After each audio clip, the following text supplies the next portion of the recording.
Hey, welcome to Not So Complicated, and today we'll be talking about the most big subject of medical science, that is pathology. So, how to make notes of this subject, all right? And this is a very effective guide. So, let's begin from the golden framework. So, what is pathology? How to study? Before making notes, we have to understand the certain topic to make the notes, all right? So, it is all about patterns, and whenever you hear disease, there are certain questions that should hit your mind, and you have to understand that the answer, the concept behind those questions, all right? So the questions goes like, the first one is which system it is associated with, the disease, which system it is associated with, and is it acute, subacute, or chronic? Is it inflammatory, neoplastic, degenerative, vascular, or metabolic, or genetic? Is it due to infection, immune reaction, nutritional mutation, chemical insult, or idiopathic? Is it focal or diffuse? Is it localized or systemic, the pattern of distribution? And what is the color, size, consistency, or surface? This is for gross features. And are there any special bodies, patterns, or inclusions? So this is for macroscopic features. So these are the questions that should hit your mind no matter what disease you hear. All right. So let's take an example of tuberculosis. So tuberculosis, which system it is associated with? It is obviously respiratory. If it is pulmonary, so it is chronic, it is inflammatory, it is due to infection, it can be focal or diffuse, it can be localized or systemic depending upon the consequences and conditions. What is the color, size, consistency, surface? It shows caseous necrosis, so basically it is cheesy in consistency, all right? So the surface is cheesy. This is a simple example to understand, all right? So that is how you study. This is how you study. Now, how do you make notes? The guideline now comes like this. You have to break the subtopics, all right? So the subtopics goes like the introduction, the etiology, and the pathogenesis, the gross features, microscopic features, and differentials. So this is an exam ready structure.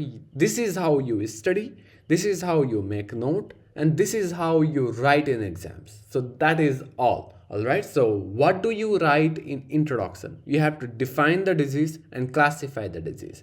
So let's say tuberculosis. What is tuberculosis? It is an like pulmonary or extrapulmonary respiratory disease, isn't it? So that is a simple definition, and you have to classify is in the basis of acute or subacute or chronic. You have to classify pulmonary or extrapulmonary. You have to classify in various bases, all right? So just classify that into almost 2 to 3 lines, all right? So that is how you do the introduction. Now talking about etiology. So in etiology, there are 2 different ways that a disease can manifest. The first one is genetic causes. The second one is environmental causes. And in genetic causes, what should you include are the mutations, if there are any mutations, syndromes, or enzyme defects. Like that is how you mention, all right? So in environmental, you have to mention infections if there are any, toxins, radiations, chemicals, dietary. This can be different for different diseases, isn't it? So for tuberculosis, the infection is Mycobacterium tuberculosis. That is how it works, all right? So for bone marrow depression, there can be radiation, or multiple myeloma, there can be radiations, all right? So that is how you mention about the etiology, and these etiological factors have different manifestations that cause the pathogenesis, all right? So how do you write the pathogenesis? You write the consequences of these etiological insults in a linear flowchart of the effects, all right? So you have to make a linear flowchart of the effects of the etiology resulting in the disease. So the insults and the effects of those insults, you have to write like that. Now talking about gross features, what you have to do, there are certain things that you have to explain. So the first one is color. Then you have to explain the size. Like it is very simple, isn't it? So whenever you look at a new thing, what do you notice first? You notice the color of that thing, the size of that thing, the texture when you hold it, All right, so that is how you remember. So the first one is color, size, then texture. Is there any necrosis or necrotic areas or perinecrosis or perifibrosis or fibrosis? Is there any hemorrhage or ecchymosis? What is the consistency of the what is the consistency of the diseased organ when tossed? So that is how you describe the gross features. Now talking about microscopic features, then now there are different types of staining, not only H and E staining. There are acid fast bacilli or AFP staining, Jill Nelson staining that you can say in AFP bacteria. So that is, there are different kind of staining. And if you don't know how to read histology slides, I have already made the video, so you can check it out. So the arrangement of the cells, you have to see the arrangement of the cells and tissues, all right, and also the cell type. What are the type of the cells? What is the nature of degeneration? What are the infiltrates? Are these like acute infiltrates or chronic infiltrates? Are there any special bodies, as in let's say in thyroid carcinoma or medullary carcinoma? So there is orphan nuclei, isn't it? So that is a special body. So you have to mention it at any cost because that is a high yield information. All right. So the differential. Is there any other disease that resembles the same manifestations? It can be regardless of the same system that you are talking about. All right. So if yes, then mention. Do you know the treatment of the disease? If yes, then mention. It will increase the marks. All right. So you can also mention about the prognosis of the disease if you know the prognosis. This is a major thing that pathologists need. So the instruction manual, now we'll be talking about it. So what to do and what not to do in pathology.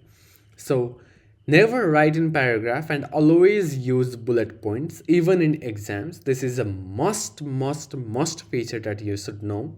And it is not about remembering, it's pattern analysis. Almost all diseases in a single system resemble similar etiology, symptoms and features. And pathology should be revised time and again. It is a volatile subject, yet interesting subject. It is sure as hell volatile subject. So that is why frequent revisions are a must. All right.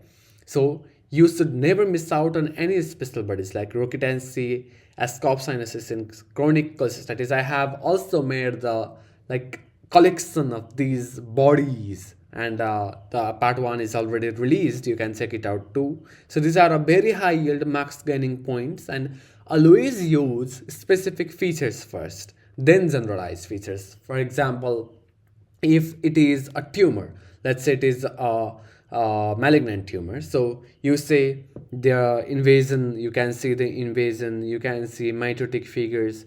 These are all non-specific generalized features that you see in every malignancy. All right, so you have to use the specific features like orphan nuclei, as I said earlier, in medullary thyroid carcinoma, that you have to mention, or sorry, papillary thyroid carcinoma, that you have to mention. That is how you do. So always make a flowchart of pathogenesis along with the insults. A revision note should be no longer than a half page because it is very time consuming to revise a lot of diseases. There are a lot of diseases you can see. So you don't have to force yourself and let the information flow inside you. That is all. Please subscribe for more, and thank you so much for staying with me.